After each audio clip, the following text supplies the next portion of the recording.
အခုကတော့ဒီမှာ M5 ကနေ N1 ထိရှိရပါတော့0 M4 ကိုနေရွေးလိုက်တယ်အဲ့မှာ grammar လုံးမှာမလို့ grammar နှိပ်လိုက်တယ်ပေါ့နော်အခုမှစမှာဆိုတော့သူကအခုမှ12ဆုံးရှိရတဲ့စုံမှာ10ခုပါတယ်ပေါ့အဲ့တော့1ကနေစလိုက်တော့1ကိုနှိပ်လိုက်တယ်ပေါ့နော်ဆိုတော့အဲ့မှာဆိုရင်1ကိုနှိပ်လိုက်ဒီအောက်ကထွက်လာမယ်အဲ့မှာစပြီးလေ့ကျင့်လို့ရတယ်ပေါ့နော်မပါရလဲဆိုတော့ဒီမှာဆိုရင် colony 何を入れますかတဲ့ဘာထဲမှာလဲတဲ့一番いいものを選んでくださいတဲ့เนาะအဖြေမှန်တဲ့တစ်ခုကိုရွေးချယ်ပေးပါပေါ့เนาะအကောင်းတဲ့တစ်ခုကိုရွေးချယ်ပေးပါအဲ့တော့ question number 1အဲ့တော့ခန်းကြီးရဒီပြီးသား今日はဆိုပြီးခေါ်လာ早く寝ようဆိုတော့စောစောအေးရအောင်ဒါအဲ့တော့ဒီမှာတော့ grammar မှာတော့သူက M5 M4 နဲ့တည်တဲ့ခန်းကြီးတွေဆိုလို့ရှိရင်အပေါ်မှာ free ကနာမရေးပြီးတော့ခန်းကြီးနေပဲရေးပေးရပေါ့เนาะအဲ့တော့ခန်းကြီးကိုတော့ပတ်တက်ဖို့လိုတာပေါ့အဲ့တော့今日はဆိုတော့ဒီမှာဗာထည့်မလဲスカレテラスカレタララスカレルトラスカレヨトしたらအဲ့တော့တိရမှာကကြမယ်ဆိုရင်နောက်မှာဟာယကုနေရောစောစောအိတ်ကြဆိုပေါ့နော်အဲ့တော့ဒီနေ့ဘာလုပ်ပြီးတော့စောစောအိတ်ပါလဲအဲ့တော့ scarlet ဆိုတဲ့အိဗေကပင်မန်းတာတွေပဲဘာသာပြန်ကြည့်ရင် scarlet တဲ့ပင်မန်းလို့ scarlet တာပင်မန်းရင် scarlet တော့လေပင်မန်းရင်เนาะအဲ့ scarlet ရော to したらเนาะပင်မန်းမယ်ဆိုတာ ਨੇ အဲ့တော့ဘာရွေးမလဲအဲ့တော့ဒီနေ့ပင်မန်းရင်စောစောအိတ်ဆိုဆိုရတာပဲလာမှာပေါ့ဟုတ်လားအဲ့တော့တဲဖောင်ကကြောင့်ဒီနေ့ပင်မန်းပြီးစောစောအိတ်ရအောင်ဆိုပြီးတော့သုံးလို့မရအောင်เนาะအဲ့တော့တဲဖောင်ကိုတချို့ကြောင့်လေကွက်လက်ကောင်မနောက်မှာလာလို့ရှင်တဲဖောင်ဆိုပြီးလာရပါเนาะအဲ့ဒါပုံသေးသတ်မှတ်ချက်တော့မဟုတ်ဘူးပေါ့အဲ့တော့ကွက်လက်မှာတဲပါလာဆိုလို့ရှိရင်သူကအနောက်မှာတော့ vat နဲ့ဆက်နေရမှာအဲ့တော့ vat နှစ်ခုမှာအရှိရ vat ကတဲလာတာ哦เนาะအဲ့တော့ဒီမှာကသူကဟာယကုနေရောဆိုတာကြီးပါထားတယ်ဆိုတော့နံပါတ်အချီကမဖြစ်နိုင်ဘူးစကာရက်တာလာပင်မန်းသွားရင်စောစောအိတ်ရအောင်စကာရက်တာလာပင်မန်းရင်ငါတို့စောစောအိတ်ကြတာပေါ့ဒီနေ့ကတော့ဆိုရဟာဒါလည်းနည်းဖြစ်နိုင်တယ်အဲ့တော့စကာရက်တို့ကြတော့တိုးရဲ့အဓိပ္ပာယ်ကကြတော့များသောအားဖြင့် secretary တွေပုံစံသတ်မှတ်ချက်ရှိတဲ့အရာတွေမှာပဲသုံးတာဖြစ်တဲ့အတွက်ကြောင့်မို့ဒါကြီးကတော့မဖြစ်နိုင်ဘူးပေါ့နော်စကာရက်ရောတိုစတာရှိတာကပေါ်အောင်ဆိုသည်เนาะဆိုတော့ကောမပါနေတဲ့အတွက်ကြောင့်မို့ဒါကြီးကမဖြစ်နိုင်ဘူးပေါ့နော်ဆိုတော့အဖြေမှန်ကနီပေါ့အဲ့တော့ဇန်နီကိုရွေးလိုက်တယ်เนาะအဲ့တော့ကအနောထိုရှောခံဝါတဲ့ဒီစာကြည့်တိုက်ကတဲ့ခါရစကီဒက်အကြောင်းပြချက်ပေါ့နော်စကီဒက်ကြိုက်တယ်ဘာဖြစ်လို့ကြိုက်တာလဲအဲ့တော့ဒီမှာတော့နာအကျစ်တွေပဲရှီစုကအဲ့တော့နာအကျစ်တွေသွားမယ်ဆိုရင်ရှီစုကခါရလို့သုံးပါလားခါရရှီစုကနိခါရအဲ့တော့ခါရကတော့ des ခါရရှိတယ်ဖြစ်တော့ကြောင်းဆိုတဲ့အဓိပ္ပာယ်ဒါဆိုရင်ဖြစ်တည်ဆိုရဲပါတဲ့ဟာကိုရေးရမှာရှီစုကဖြစ်တည်မဟုတ်ရှီစုကနိရလည်းဖြစ်တည်မဟုတ်ရှီစုကဓာတ်ကကြတော့ဖြစ်တည်ဘာလို့လဲဆိုတော့ des ရဲ့ plane นี่ဓာတ် des လည်းဖြစ်တည်ပဲဓာတ်လည်းဖြစ်တည်ပဲနာအကျစ်တင်မလို့ဇင်ရာဓာတ်ပေါင်းထားတာဒါကြောင့်မလို့ရှီစုကဓာတ်ကိုရွေးတယ်ရှီစုကတကာရာရှီစုက des ကာရာအဲ့ဘယ်နော်အဲ့တော့ des မပါတော့ဓာတ်ကိုရွေးရနော်ဖြစ်တော့ကြောင်းလို့သုံးရမှာဖြစ်တဲ့အတွက်ကြောင့် okay နော် okay ဆိုတော့အဲ့ဒါကိုဖြည့်ပြီးတော့အနောတိုရှော့ကန်ဝါစတာတကာရာတိတ်ဆိတ်တဲ့အတွက်ကြောင့်မလို့ ski des ကြိုက်ပါတယ်ဟုတ်အခုကจิกาคุโนโกวันว่าအနီးနားကပန်းချံကရှီစုကဒေတိတ်ဆိတ်ပြီးတော့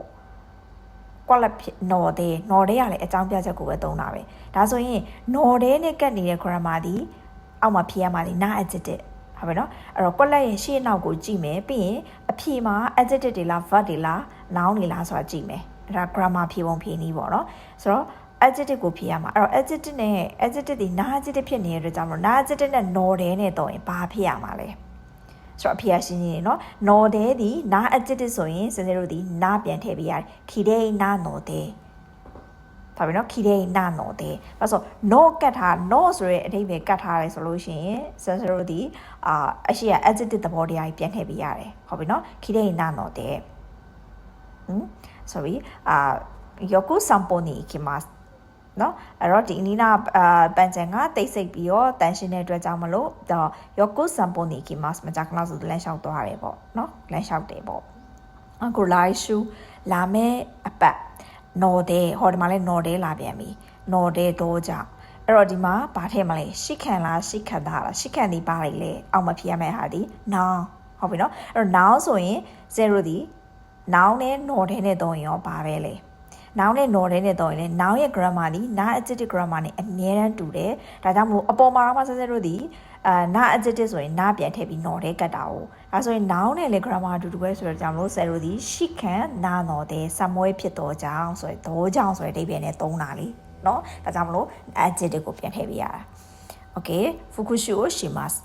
ပြန်လေ့ကျင့်ကြလုပ်မယ်ဟော hair ကအခန်းကတူတဲမို့အော်ဒီမှာလဲ no ni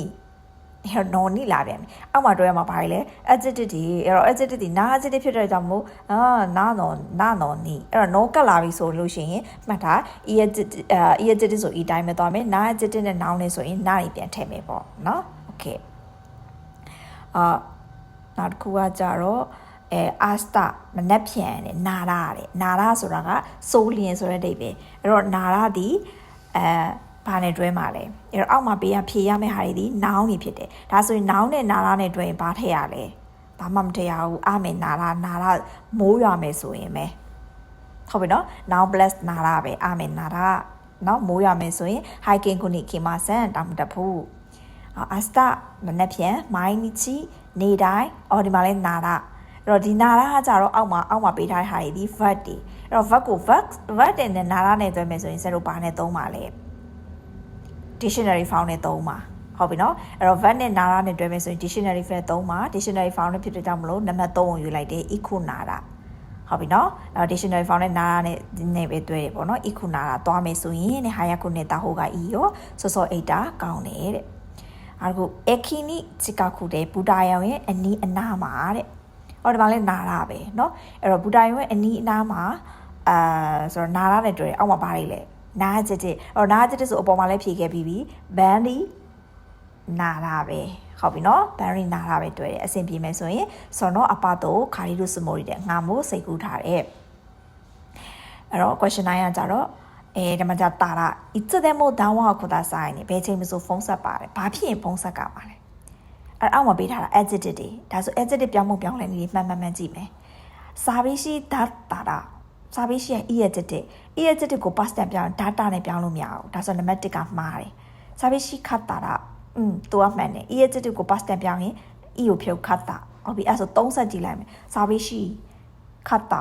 တော့မှန်ပြီမဲ့ adjective ကြီးကပြန်ပါထားတဲ့အတွက်ကြောင့်လို့မဖြစ်နိုင်နံပါတ်4ကလည်း e ပြန်ပါထားတဲ့ကြောင့်မဖြစ်နိုင်ဘူးเนาะအဲ့တော့ adjective တွေရဲ့ပြောင်းမှုပြောင်းလဲနည်းတွေမှာเนาะ past tense ပြောင်းလဲမှုပြောင်းလဲနည်းတွေမှာ e ဘယ်တော့မှပြန်မထည့်ပါဘူးเนาะဒါကြောင့်မလို့ဆယ်တို့ဒီအဖြေကနံပါတ်2ပြင်းရင်ဘယ်ချိန်ဆိုဖုန်းဆက်လိုက်ပါတဲ့အဲ့တော့ question number 10日本語を勉強してもジャパン語をလေ့လာလဲပဲတဲ့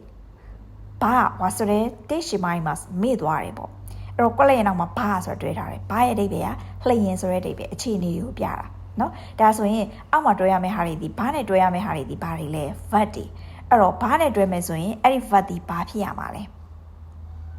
ဘာဖြစ်ရမှာလဲ dictionary found လား nine found လားဟုတ်ပြီเนาะအဲ့တော့နံပါတ်1ကတော့လုံးဝမဖြစ်နိုင်ဘူးเนาะ grammar pattern မရှိဟာနာစာနာခုဘာဆိုတော့မရှိအဲ့တော့ဘာဒီခဲတဲ့ဘာဆိုတာပဲရှိတယ်adjective ကိုဖြုတ်ပြီးခဲတဲ့ပါဆိုတာပဲရှိတယ်เนาะအဲ့တော့ပြောမယ်ဆို verb တွေမှာဆိုလို့ရှိရင် sincere ရဲပါပေါင်းတာเนาะ adjective ဆိုရင်ခဲတဲ့ပါပေါင်းတာအဲ့တော့ဒီမှာဟာနာစနိုင်အငင်းပြောင်းထားတာအငင်းကမှ adjective မလို့ e ကို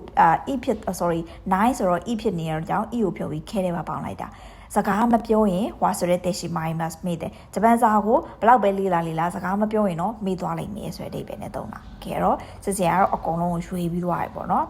ဆိုတော့ရွေးပြီးသွားတဲ့အချိန်မှာဆိုတော့အကုန်လုံးပြီးသွားပြီပေါ့နော်အဲ့တော့အကုန်လုံးအဲ့တော့ဒါ10ခုပေါ့နော်အဲ့တော့10ခုဖြည့်ပြီးသွားတဲ့အချိန်မှာစင်ဒန်းကိုနှိပ်လိုက်တယ်ပေါ့နော်မုန်းနေလား sorry အဲ့တော့ဒန်းကိုနှိပ်လိုက်တော့သူကအဖေမှပြီးတယ်ဒါလည်း10လဲမှန်နေတယ်9လဲမှန်နေတယ်10လဲမှန်တယ်အောက်မှာမားလို့ပြော9မှန်တယ်6လဲမှန်တယ်4လဲမှန်တယ်3လဲမှန်တယ်2လဲမှန်တယ်1လဲမှန်တယ်ဆိုတာအကုန်လုံးမှန်သွားပြီပေါ့เนาะဒါဆိုရင်အကုန်အမှန်ကြောင်းဖြစ်သွားပြီပေါ့เนาะအဲ့တော့အဲ့တော့ဒီတစ်မှာဆိုတော့ဘာကိုပြောချင်တာလဲဆိုရင်ဘာတာရတို့နာရတို့တော့လေးချင်ကန်လို့သွားတာเนาะဆိုတော့ grammar ပို့ပိုင်တာပေါ့เนาะများဖြေလို့ရှင်အဲ့တော့ပဲနံပါတ်2ကိုဆက်ပြီးတော့သွားမယ်ဆိုလို့ရှင်လဲဆယ်တော့ grammar ရဲ့နံပါတ်2ကိုနှိပ်လိုက်ရင်နောက်တစ်မျိုးထွက်လာမှာနောက်တစ်မျိုးကျတော့ယောနီနာရီမတ်စတာရဲ့အခန်းကြီးဖြစ်သွားတာပေါ့ဟုတ်ပြီเนาะဆိုတော့ဒီဥစ္စာအဲ့တော့ဒီမှာတစ်ဖြတ်ဖြတ်လိုက်မယ်ပေါ့เนาะ okay เนาะနောက်ခန်းနေကြရင်အတူတူပြန်ဖြည့်ကြည့်ကြမယ်เนาะありがとうございますပါ